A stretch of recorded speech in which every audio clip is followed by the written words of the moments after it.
Hello, everyone, and welcome to 100 to Football Sports Talk Radio. I'm your host, Logan Landers. Today, doing a special look at talking about which teams currently are the biggest surprises and the biggest disappointments so far in the 2022 NFL season.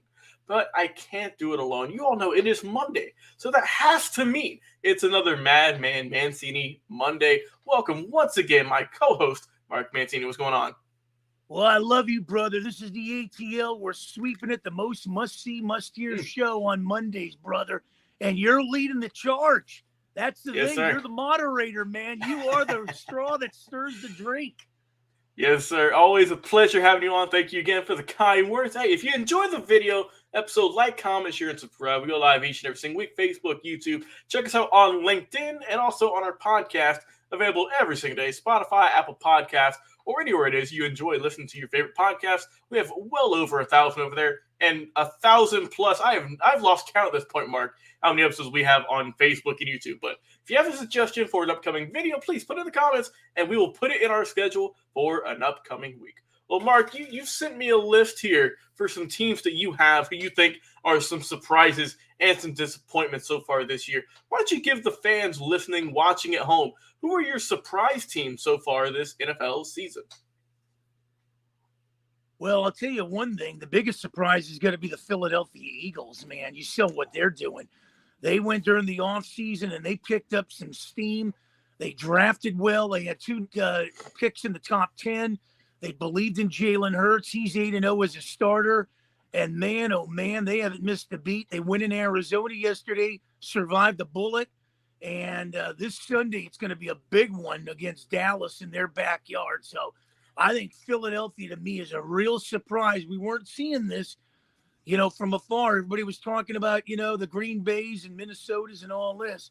But what Philadelphia has done on both sides of that ball, and they are relentless. They get to the quarterback real quick. The Eagles are right there, man.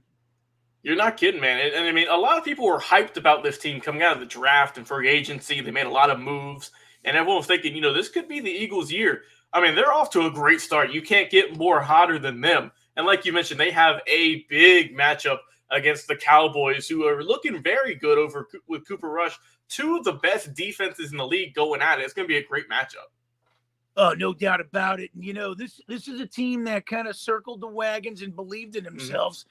And, to go out west, crossing the country and getting a big win yesterday, they've established themselves as, as long as we're upright and the injury bug doesn't come to us, we're going to be tough to deal with in the playoffs. And nobody wants to go to Philly in the winter. You're not kidding. And, Mark, speaking of Dallas, you also have them on your list for a surprise team. I mean, we all thought this team would be down in the dumps with Dak Prescott going out. He's still out. And Cooper Rush, a relatively unknown quarterback. Everyone's like, they'll go 2-3. He hasn't lost. Well, I'll tell you one thing. Cooper Rush reminds me of Jimmy Garoppolo at New England, backing up Brady and stuff. And there was nowhere to play him after Brady got back on the playing field. So Garoppolo moved on to San Francisco. This kind of looks like the same situation. What are they going to do, man? They lost their first game against Tampa with Dak Prescott, and they've rolled the table. They have played good football, and they're another team that's relentless. They get to the quarterback real quick. Micah Parsons is unbelievable. Mm-hmm. But, the Mari Cooper thing really didn't, faze them. CeCe Lamb's playing good, and they came into the Rams' backyard and punked them yesterday. That's pretty impressive. And this game this Sunday is going to be one hell of a showdown with Philly. But I will tell you, they've rallied around Mike McCarthy here, and the Pittsburgh native. He sees the handwriting on the wall. They got to do something. And Jerry Jones wants some results. But you know what? Everybody's happy in the Big D right about now. You're not kidding. And, of course, we know Coach McCarthy. There were some hot seat rumors even before the season. If the Cowboys weren't going to produce, would he still be on the hot seat? We'll see how that goes the rest of the year.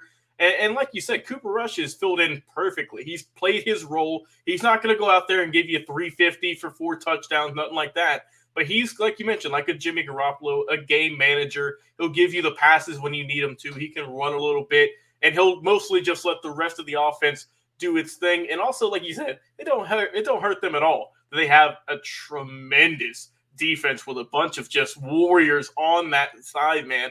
They are relentless in pass rush. Well, and not only that, I mean, they just come all over. They don't show the blitz. They come in with a 3-4-4-3. They can you don't know what's coming at you. And Stafford was on his heels yesterday. And, this is a team that kind of believes in itself. When their quarterback went down, they could have mailed it in and, okay, America's team is going by the wayside. But they have not done that, and they have really put their foot to the pedal. They have taken out the defending AFC champs, and they've taken out the Super Bowl champs. Not too shabby, man. Not too bad at all for this Dallas Cowboys team. Well, hey, Mark, let's go out to the Bay Area. Talk about these 49ers with now Jimmy G as their quarterback. How are you surprised by them so far? Well, you know what? They own the Rams. They're 7-0 against the Rams. They beat them last Monday night. Sean McVay hasn't been able to beat this team since being a head coach, and this is, and Jimmy Garoppolo is 7-0 against the Rams. They'll play in a couple weeks here. So back at the scene of the crime, but this is a psychological thing. They feel like they can compete. Trey Lance went down and they haven't missed a beat. They steamrolled Carolina. They get into your backyard this week against Atlanta.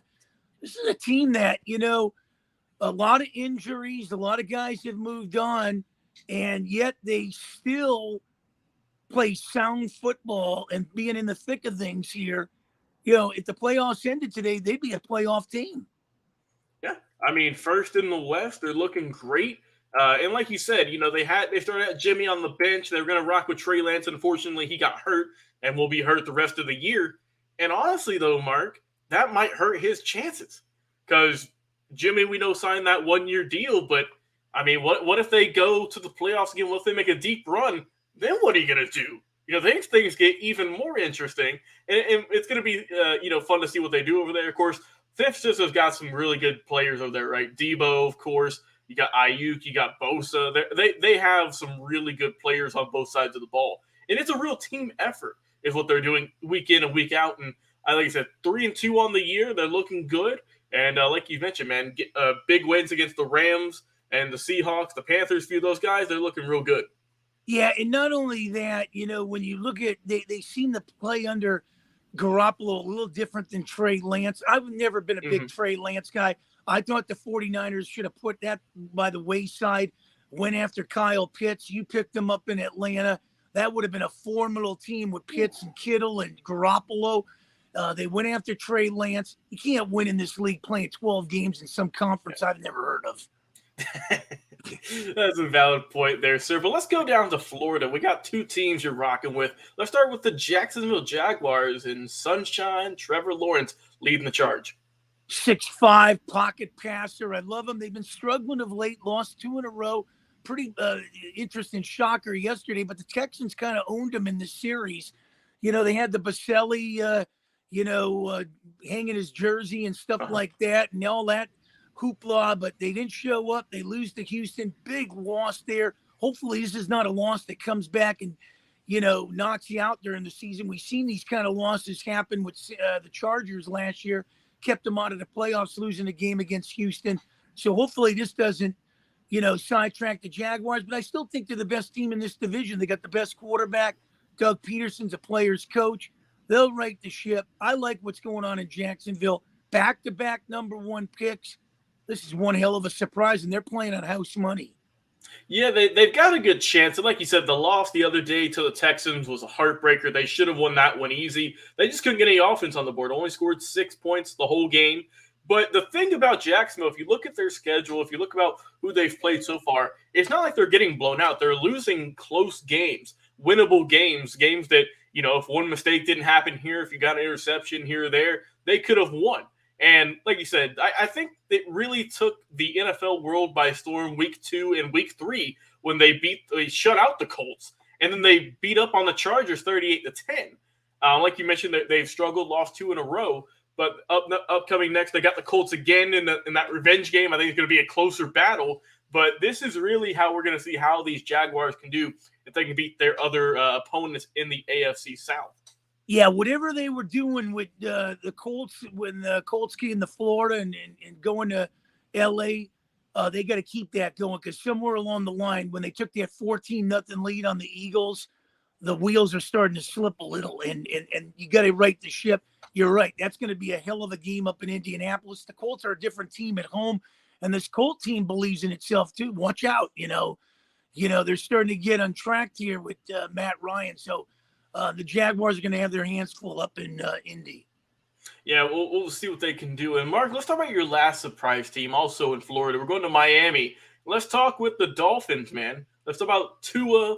We can talk about McDaniel, Tyreek. They've got some ballers on that team.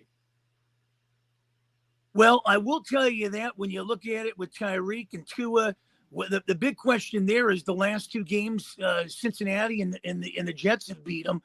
I've always said when they play the Jets, you just got to go the over on it. The Jets seem to own them. But I think there's a lot of problems with Tua as far as the concussion thing. We're going to find out. The NFL is trying to address stuff and try to shed some light on it. But if you don't get him back in the mix, and I don't understand, what this team is trying to do. They got to be able to shut the run down. You saw in the first week, New England ran a little rough shot on them. They got lucky going to Baltimore, but if they're a surprise, it's going to be interesting the next few weeks what they get. I know the Steelers go down there banged up and downtrodden, so we'll find out when they go down there. But Miami is a big surprise now. Let's find out what they can do down the line. Yeah, we'll see what they can do, right? And it's going to be very interesting this week. They've got the Vikings, who are a good team, and I don't know who's going to be quarterback. Obviously, we know Tua's dealing with his issues. Teddy Bridgewater got banged up the other day. I mean, they've got Skylar Thompson, who came in, did the best he could, right? But, I mean, man, starting your third-string quarterback, that's tough. That is tough. And like I said, they've got some good pieces. Tyreek's been banged up a little bit here and there. I like Gesicki, like Wilson. But like you said, they got to get that defense going. Because if you don't get a defense, man, it don't matter how many points you can score if you give up 40 points and whatnot, like the Jets the other night. Well, they've been lacking that Zach Thomas and Jason Taylor. They just haven't had that. And that was a former, defense when they had those guys on there. So when you don't have those type of, pass rushers and everything, somebody that can disrupt the offense, you lack that. So they gotta somehow try to recoup that magic down the line to get them into contention to be something that can be formidable where you fear the Finns. Yeah, and we'll see if the Finns can get it turned around. But let's talk about some teams who've been disappointing, who got a slow start out the gate. Let's go to Washington with the new look Commanders. Not looking so hot, Mark, at 1-4. Well, this team is trying to find themselves ever since the name change, the sexual misconducts, the cheerleaders on boats, Haskins, the discrimination things, Snyder, far cry from the Theismann, Riggins, the Smurfs, the Hogs. I don't know where this team goes, but I will tell you this. It all starts on the field with Ron Rivera, and Ron Rivera has been a big disappointment. He hasn't had this team prepared. I know the defense is banged up of late. All those guys they drafted, Chase Young and guys, and Montez Sweat, these guys, they just haven't been able to stay consistent on the field. The running attack has been there. They've been playing small ball. But to me, at 1-4, this is a big disappointment.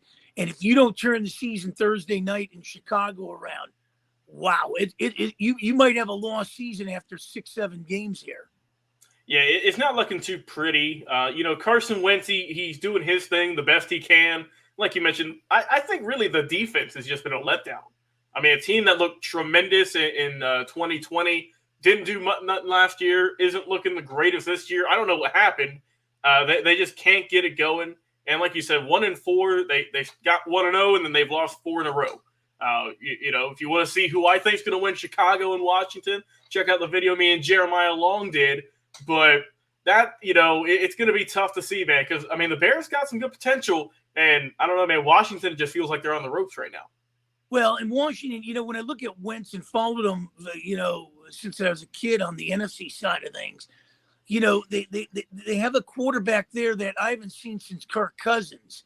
Now, I'm not saying these guys are a Joe Theismann or a Billy Kilmer, but they've got some stability there. I think it all falls on Rivera. I didn't think he did enough in Carolina.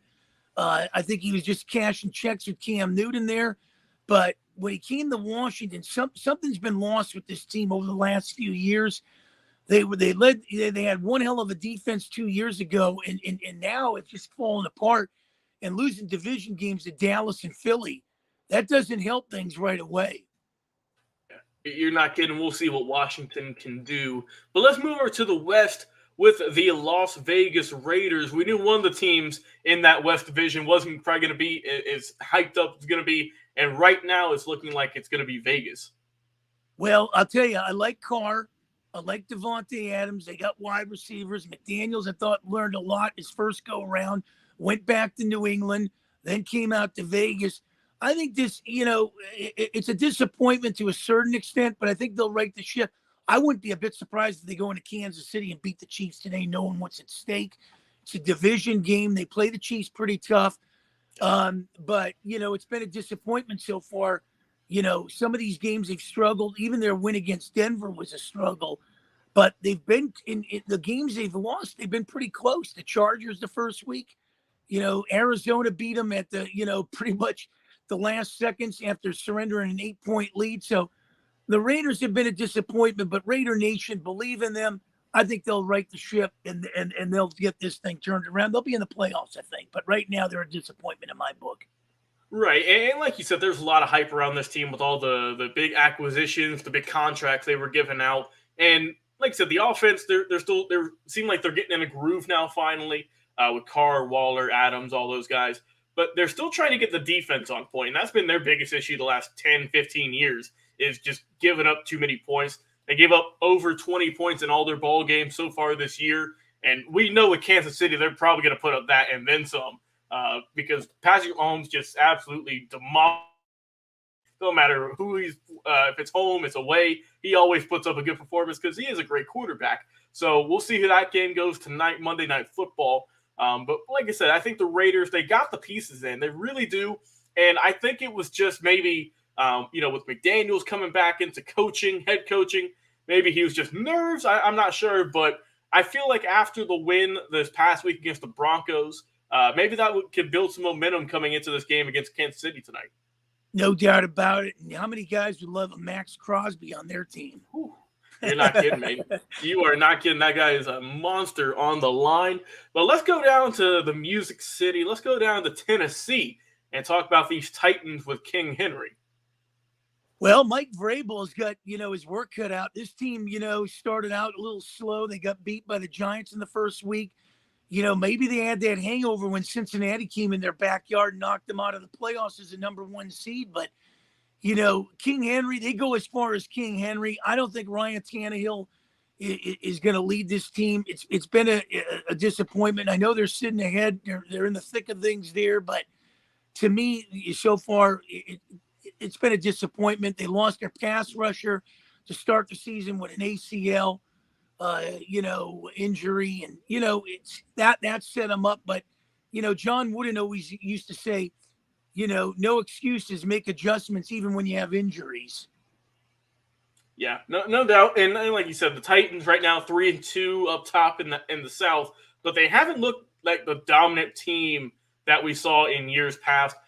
Henry's only ran for 408 yards, only about a 3.94 yard carry. I think he's still trying to get his health back under him, his legs, but I think he'll get it nonetheless. He is getting older, but he is still a tremendous quarterback. Tannehill, it is what it is. He's going to give you about 200 some odd yards, maybe a touchdown or two, possibly an interception. You just know what's going to happen. And if they don't, if they continue to struggle, if they can't get the offense going, it wouldn't surprise me, Mark, if they go with Malik Willis, who they drafted out of Liberty to get there in the quarterback position at the end of the year. Yeah, that would be something. There's been rumors about that one too. So they got to do something. It's a weak division, and that's why I have Jacksonville to win it. But it's a division where if you take a week or two off, you could find yourself trying to get back in it. You got to take care of business within your own division. We'll find out. But so far, to me, the Titans have been a disappointment. And even in the win over Washington yesterday, they didn't show me enough. They just showed me enough to barely win that game. Yeah, it wasn't a big dominant win, but a win nonetheless, like you said. But, Mark, let's talk about the next team on your list here. You got Pittsburgh. Mike Tomlin's never had a losing season, right now it's looking like it might be his first with the Steelers sitting at 1-4. Well, I always say you got to be true to yourself, Logan, before you can be true to anybody else. And the big mistake here is Mike Tomlin succumbed to the media saying, let's bench Mike Trubinsky, open up the offense, give the kid Pickett the ball, and let's go with it. Now the kid's taking his lumps. And now they're in a stretch where they get Tampa, you get Miami, you got Philly. 2 of those 3 are on the road. Doesn't look good. This team could be 1-7 by then. Who knows? But, and you're right. Mike Tomlin hasn't had a losing season, but it's a team that is trying to find themselves. Hey, let's face it. Mike Trubinsky, Mitch had a great go, in Buffalo, learned a lot. He was demoralized in Chicago, but I didn't think he was the problem in the first few weeks with Pittsburgh. Their offensive line has been stagnant. And yeah, they lost to New England and the Jets at home, but you know what? They should have went with the guy through the thing. Now you screwed up his sight, because if it's not an injury, there was no reason to bring in Kenny Pickett, let him hold a clipboard and be John Elway backing up Steve DeBerg for a year. But here's the problem. And the problem now moving forward is, if Pinkett doesn't do the job, now you go back to Trubinsky. I mean, this is bad. Yeah, it's an interesting situation in Pittsburgh. And, I mean, like you said, the offense just hasn't done really much of anything so far this year at all. I mean, like you said, they started off the year, they got the win, then they've lost 4 straight. They're not putting up many points at all. The most points they put up this year is 20. I mean, you're not going to get many wins when that's your high so far. Throughout 5 games, we know they only scored 3 points against the Bills. So they're just not able to get any offense going. I mean, they only have 2 passing touchdowns the whole year. Not only that, your strength is your defense, and your defense got torched yesterday in Buffalo. I mean, what do you do? What can you do if you're, like you said, a defense which is supposed to be top notch ain't doing it? Well, the only thing you can do is you're within striking distance of the division if you can beat Tampa this week. That's the problem in itself. The rest of the teams are just standing there trying to figure themselves out. And Baltimore's got, if Baltimore won those 2 games that they got starstruck on with Buffalo and Miami, it'd be a different story here. Yeah, it would be, and like I said, I think if the Steelers can get things going, their offense needs to get something going. Man, Najee Harris has not looked good this year. It's only averaging around 40 some odd yards a game. That's not going to cut it. Like you mentioned, the quarterback controversy situation. Pickett hasn't looked the cleanest so far in the game and a half, we'll say. So we'll see, man. Hopefully the defense can get it turned around, but so far it is not looking good for these Steelers out there in Pittsburgh. And Mark, let's go on to your last team here, the team who won the Super Bowl last year, the LA Rams, on your disappointment list. Tell the fans why. Well, they're 2-3, and you know what? I think Buffalo exposed them. I think, to me, Jalen Ramsey's still in Stephon Diggs' back pocket somewhere in Buffalo. But, what Dallas did to him, the 2 defenses that came in there and pretty much torched him. And look at what San Francisco, a psychological thing. They can't beat the 49ers. So when you look at their 2 wins, with Atlanta and Arizona, Atlanta came almost, if they had another quarter to play with, Atlanta might have shocked them, falling behind what they did at 28-3. And Arizona just couldn't muster up enough at the end to make a game of it. But, the Rams in 5 weeks haven't really showed me. A lot of people talk about the Super Bowl hangover. I think they've been exposed. I think that defense is worn out a little. They've single-handedly double-teamed Aaron Donald. He's not a force. He's not getting into that quarterback enough. The offensive line is a shambles. They miss Whitworth. Stafford is Stafford. I was never a big Stafford guy, even at Detroit. But now they've exposed that thing with him, the cup. They've kind of locked it down, and somewhere along the line, somebody stole Sean McVay's playbook. Yeah. You're not wrong. And looking at this team, Mark, I mean, like you mentioned, we knew Stafford was banged up coming into the season. There's still, I'm sure there's still nagging injuries there. He hasn't looked the sharpest, right? 5 touchdowns, 7 interceptions. I mean, that's not going to cut it. There is no running game to speak of on this team. Not anything at all. Only 312 yards as a team through 5 games. I mean, that ain't going to cut it at all. That is just inexcusable. The receiving core, like you mentioned, Cooper Kupp's going to get his yards. He proved that last year. He's a great wide receiver. But I've been putting posters up, Mark, and I'm sure you might have seen them out there in California. Where's Allen Robinson? What's he doing? I mean, everyone thought he was going to have a big leap this year, but he just now cracked over 100 yards receiving on the year.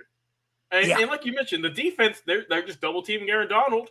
And, Wagner, he's getting some work in, but everyone else is just it's a struggle. It's a struggle for this team. They can't produce on offense, and their defense is just getting shut down. Well, not only that, they missed Von Miller. And how much faith do you got? And I'm not going to bash Donald to the point where he's a Pittsburgh guy, but how much are you going to, have faith in a guy that, was, going back and forth with retirement, maybe lifting weights now doesn't seem that more impressive because, he's got 1 foot out the door, but yeah, they've kind of, hog-tied him to the point. But, after Carolina this week, they got 3 weeks of pure hell. They got, San Francisco at home, and they got to go on the road with Tampa and Green Bay and, New Orleans here. I mean, this is going to get interesting here down the stretch. So, and then in, December, when you look at it, when some of these other teams could right the ship with Denver and the Raiders and the Chargers, the Rams can have some, something to really look up at and maybe be in a battle with just to try to get in the playoffs to save their Super Bowl realm.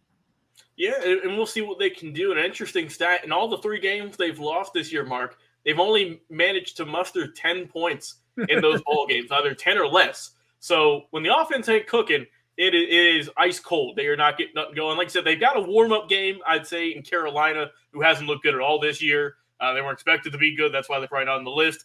But then, like you said, they've got those 3 really tough weeks ahead of them to really see. I think those are going to be pivotal to see if this team has just got off to a slow start and if they can turn it up or if they're just not going to be that good this year. It's going to be interesting to see.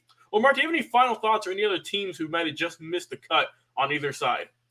Well, I think the other surprise to me is the New York Giants at 4-1. I kind of figured they'd give Green Bay a run. The Bulls have done a great job over there. I like Jones. I know he was kind of thrown on the scrap heap, but I think the Giants, to me, are a big surprise. Nobody saw this coming. Usually they start the season 0-3, 0-4, but that's a surprise. And the other one, a disappointment. A lot of people, thought this team, they could put up points, but what the hell happened in New England yesterday? The Detroit Lions. 29-0 shutout they lost. This is a team that I thought, wow, I can get behind it. They've been in games, gave Philly a run, and they beat Washington and stuff. But they weren't really prepared to play yesterday in New England. And this is a gut check for Campbell and the boys. Yeah, and also coming into the game against New England, I mean, they were the top scoring offense in the league. Yeah. And also they were the worst defense in the league by giving up the most points. So, yin and yang. And I mean, they got shut out yesterday. I don't know what happened. Maybe it was jet lag. I'm not sure, but they couldn't do nothing. They couldn't even get a field goal. Yeah. They can put up points and look like the greatest show on turf, like the St. Louis Rams years ago. Yeah. And boy, they can't stop a beach ball if they were a hockey goalie playing for the LA Kings. Yeah. And like I said, we'll see if they can get it turned around, make a good run, maybe a 500 season for these Lions. But like I said, man, we're only a few weeks in. There's still a lot left to play. And it's kind of our early mid-season-ish disappointments, surprises. We'll see what these teams can do for the rest of the season. Mark, hey, man, thanks again once for coming on, giving your picks for surprises, disappointments. We'll see how they pan out the rest of the year. If you guys enjoyed the video, this episode, please like, comment, share, and subscribe. We go live on Facebook, YouTube every single week. Check out our podcast pretty much every single day. Spotify, Apple Podcasts, iTunes, iHeartRadio, or anywhere you enjoy listening to podcasts. Once again, to my co-host, Madman Mark Mancini, thank you once again, sir, for coming on and talking some NFL football with me. I've been your host, Logan Landers. Have a great day, everyone, and we'll talk to you again on another live episode. We'll see you soon.